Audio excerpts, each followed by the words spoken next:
Hi everyone, Lance from Keep Life Tasty. I'm going to make a martini that is infused with our millies-sipping broth.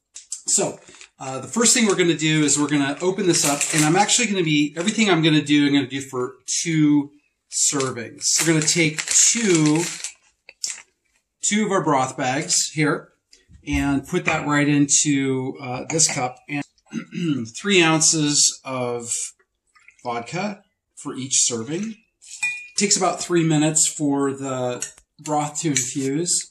And we're just going to add a little splash of vermouth. So Lori and I like these spicy, sweet pickles. So what I'm going to do is I'm going to take that and rub it around the rim like that. And then I'm going to use our red pepper dazzler. And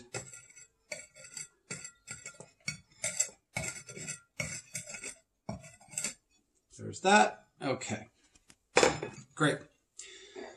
So as you can see, what's happening now is the spicy tortilla is starting to infuse in the vodka.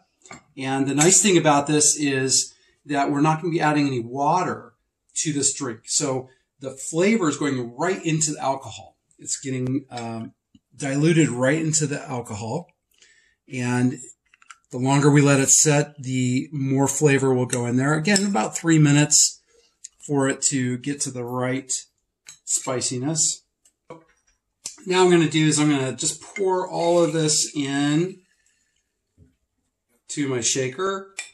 You can leave these out so you don't run the risk of them breaking while you're getting everything cold. And we're just going to shake it up so it's all mixed and cold. And here we go. I'm going to put my little garnishes in.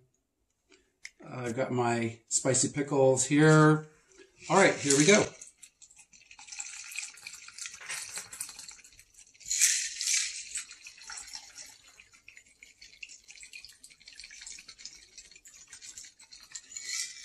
All right. So there we have our Bloody Mary infused martini.